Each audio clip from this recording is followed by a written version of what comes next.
Haleluya, haleluya. Nshimye Imana inyemereye guhagarara hano. Igihe cyose iyo mpagaze hano mba numva ari ibintu by'agaciro cyane. Ngiye gutanga ubuhamya, ntabwo ari ubwa mbere ngiye gutanga ubuhamya bw'agakiza, ko njye nakira agakiza mu 2013.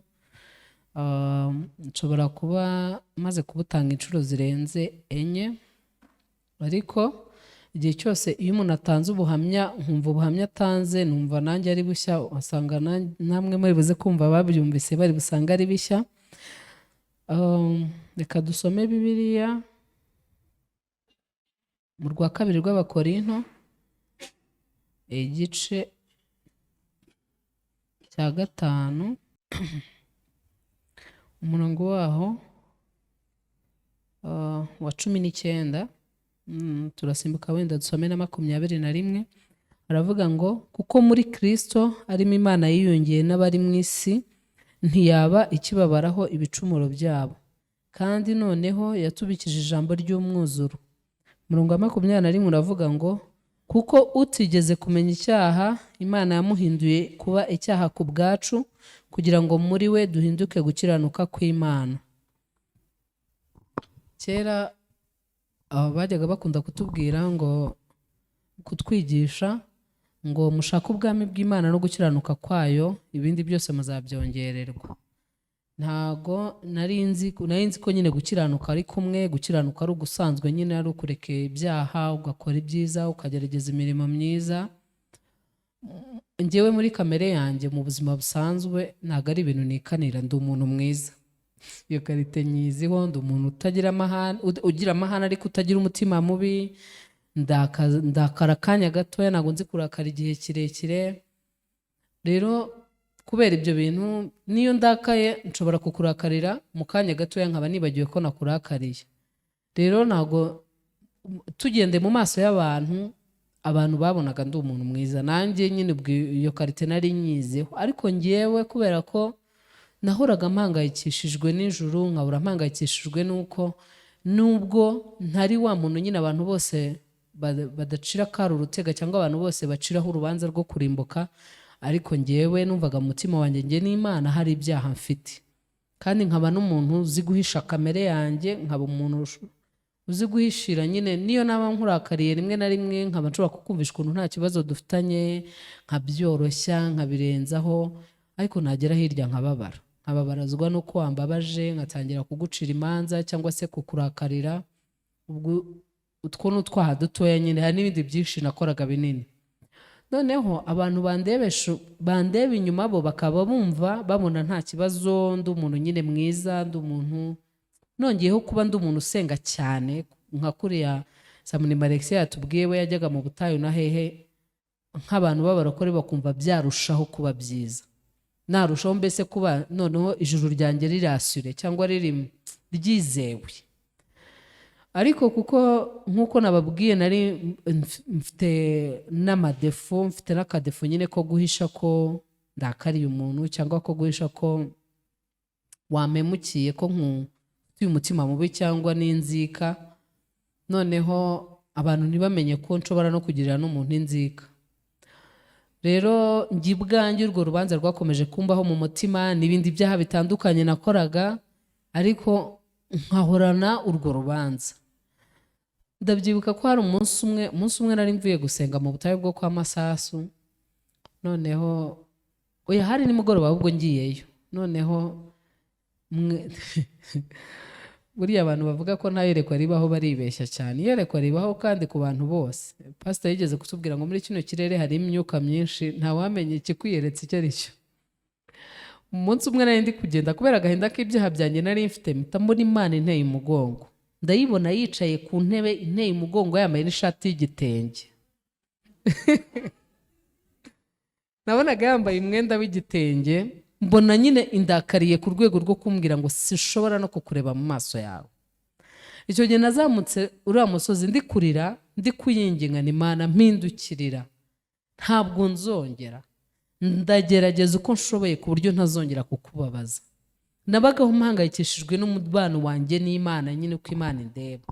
Rero hari utuntu abantu bajya gusenga mu byumba no mu butayu bahura natwo tw'udushuko turyoshye twa satani tw'ubuhanuzi. Iyo umuntu yitereye akiterera hejuru akaguhanurira, yaguhanurira ibi, yaguhanurira ibyiza, ariko nkanjye jyewe nahitaga numva ko byibura Imana iranyibutse, byibura imvuzeho. Ni ukuvuga ko nimba yamvuzeho yafashe n'umwanya wo kunyitaho, noneho ntikinteye umugongo kwa kundi nayibonye, nkumva byibura binsubije intege mu bugingo.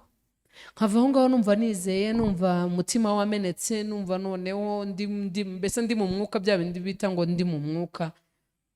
Ariko nagera mu rugo, abana nk'uko yabivuze ngo ibyaha byitugatugera ku muryango, ugasanga abana, umugabo, ni ibibazo nyine. Ubwo ngubwo ugahita wongera ukagwa muri bya bibazo byo kwiheba. Ikindi kintu cyambagaho mbere yuko nakira agakiza ni uko nabagaho muri disappointment, nabagaho mbabajwe nuko uburyo nifuzaga kubaho nk'umuntu, nubwo nari umunyabyaha, ariko numvaga hari ingeso mbi cyane nirinze Imana ikwiriye kugenderaho, ikampa iby'agaciro, ikampa ibyo nifuza, cyangwa igahaza kwifuza kwanjye nk'ibihembo. Numvaga hari ibyo bintu Imana igomba kubimpembera. Noneho nkumva izama nk'umugabo w'igitangaza, umugabo uzamuza amarere, umugabo w'ijuru, bya bindi bita ngo urugo rw'ijuru rito. Numvaga ari rwo rugo ngiye kubaka kubera ko hari ibyo nirinze. Ubwo rero ngeze mu rugo nsanze uwo mugabo atari Imana yampaye, yarampfunyikiye ko babyita, kuko ibyo bintu byose nifuzaga ku mugabo ntabyo yampaye. Noneho nkumva mbayeho muri disappointment, nkumva mbayeho mbabaye, kandi nkumva Imana yarambabaje. Rimwe na rimwe numvaga kuriya bavuga, numvaga nahagarara imbere y'Imana nkaburana nayo, kubera iki nitwararitse ibi, kubera iki nitwaye gutya, warangiza ntumpembe. Nkumva icyo kintu nakiyibaza, ariko nyine ntaho wahurira nayo uretse kuba ihari gushinja gusa, kwereka ngo ibi n'ibi. Nubwo ntazi ko ari Imana yadushinjaga, ntago ari Imana yadushinjaga, niko Bibiliya ivuga. Bibiliya iravuga ngo si yo yadushinja kandi ari yo yaducunguye. Ubwo rero nabagaho nzi ko nyine ari iri kunshinja, na wa mugongo yawunteye indakariye ko nakoze ibi. Nkumva nyine mbayeho mbabaye, nabagaho mbabaye pe. Nari mbabaye kubw'izo mpamvu ebyiri, kubw'uko nzarimbukana n'abanyabyaha bamaramaje kandi ntabishoboye, kandi nuko Imana itampembeye n'ibyiza nakoze. Nkumva rero nyine ndi hagati. Gero cyarageze ngiye nari umudventiste, nkabona noneho nk'abayobozi banjye ibyaha bakora njye ntago nabitinyuka.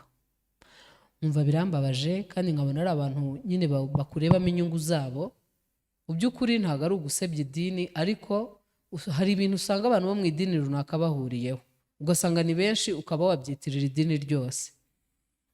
Ngasanga nk'abantu ikintu cya mbere bitaho ni umuntu ufite amafaranga, kandi ugasanga batwaka amafaranga mu buryo butandukanye, kandi ku muntu uwo ari we wese.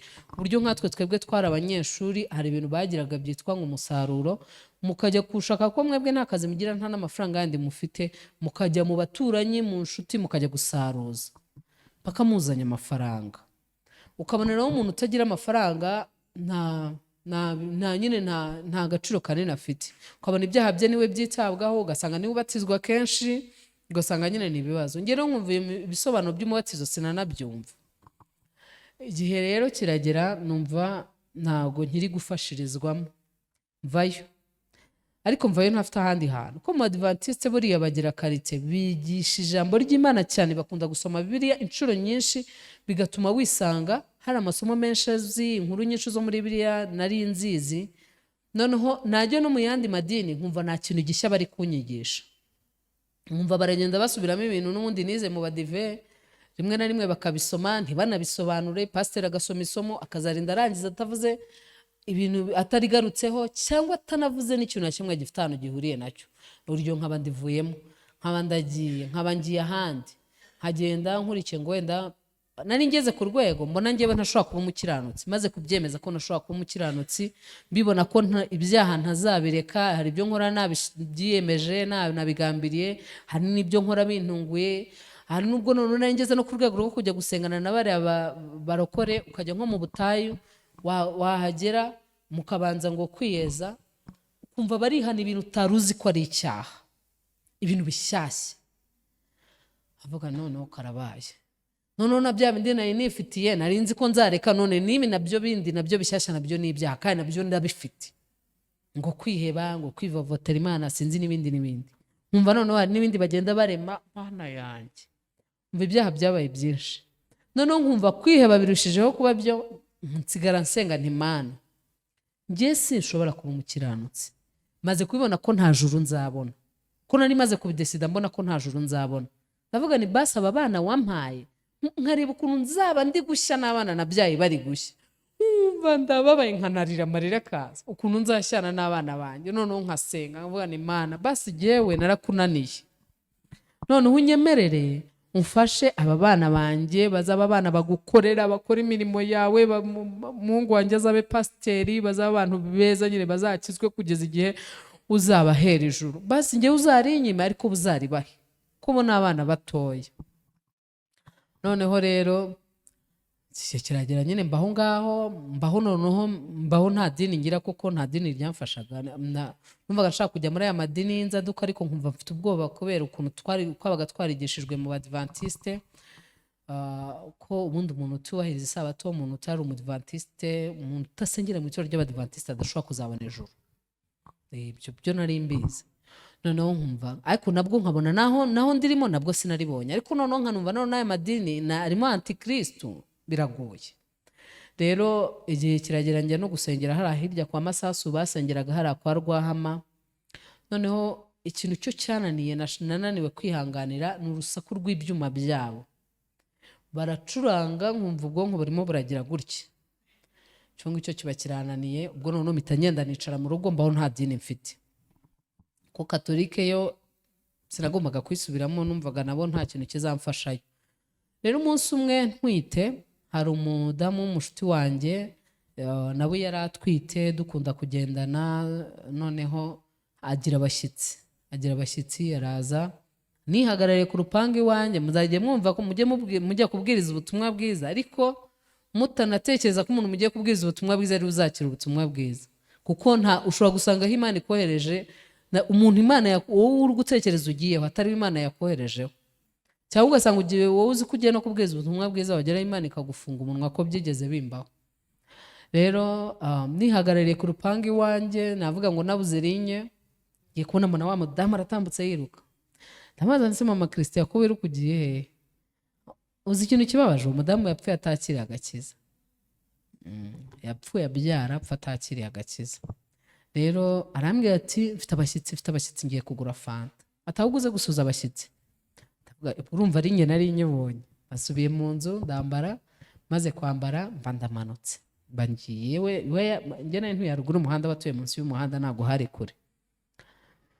Hageze nsanga bari kuvuga ibintu nahaze. Nari narabihaze kuko nta gishya bambwiraga, nta gishya numvaga mu bintu by'Imana. Nari narabihaze, nari nzi ko abantu bose ari abatekamutwe mu by'Imana, cyangwa bavuga ibyo batazi, kuko nta gisubizo kirimo. Ubwo mpageze nsanga baraburana iby'ijambo ry'Imana. Ntabwo nahise menya ko badahuje nawe itorero, ahubwo nagize ngo ni discussion ihari, nyine ni ikiganiro bagiranye cy'ijambo ry'Imana, wenda ni ibintu bari kuganiraho. Umutima wanjye mpita numva ko ndibuze ndabasuhuza. Yari Pastor Jean Pierre na Diakon Charles. Noneho mpita numva umutima wanjye yaravuze ngo ucunge neza, nyine ugire discipline, ntuhaguruke ngo bahite babona ko wapinze ijambo ry'Imana. None uhaguruke neza, ugende nk'umuntu ugiye kuri toilette uhite witahira.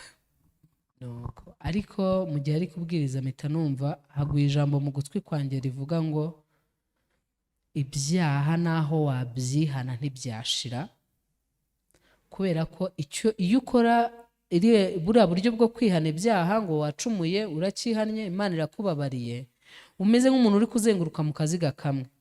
Wakoze icyaha, umutima ugucira urubanza, urihannye, wizeye ko Imana ikubabariye, urongera uragikoze, urongera urihannye mu minota mike cyangwa mu minota myinshi, ariko agakiza kawe ntigatinda. Ni ak'iminota mike kandi ni agakiza wibwiye, kuko nta kintu na kimwe cyemeranywa nawe ushingiyeho kivuga ko ako gakiza ari ak'ukuri. Numva ibyo bintu biratandukanye, ko abantu bose nyine batwigisha ko tugomba kwihana ibyaha, bituma nindaho gake nyine ko nari intyoza mu by'Imana, ko nari umudivantiste nyine nzi ibintu byinshi, ndatindaho gake ngo mbanze numva abatekamutwe, kubera ko nahise numva na mama Christian atemeranywa nabo. Ndavuga nti ndaje mfashe mama Christian sha, abantu baje kumutekera imitwe bamubeshya.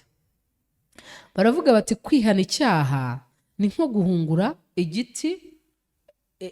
Babanza kutwigisha kamere, ko kamere yo nari nyizi ko kamere ari ibyaha bya kamere, kandi kamere kwidapfa ifana nyirayo yapfuye mu Kinyarwanda niko bavuga. Cyo nari nkizi, kandi ko kamere ari umubiri, cyo nari nkizi. Rero babatangiye gusobanura ko kwihana ibyaha twihana ni ibyaha bigaragaza ko turi abanyabyaha. Exactement, tuba turi abanyabyaha, ntabwo ibyo ari byo bihamya ko turi abanyabyaha ibyo twakoze, ahubwo turi abanyabyaha kuva tukivuka. Mpita numva ibyo bintu ntabwo bisobanutse. Arambaza ati ese ubwo nyine ntangira kuvuga nanjye ntanga ibitekerezo.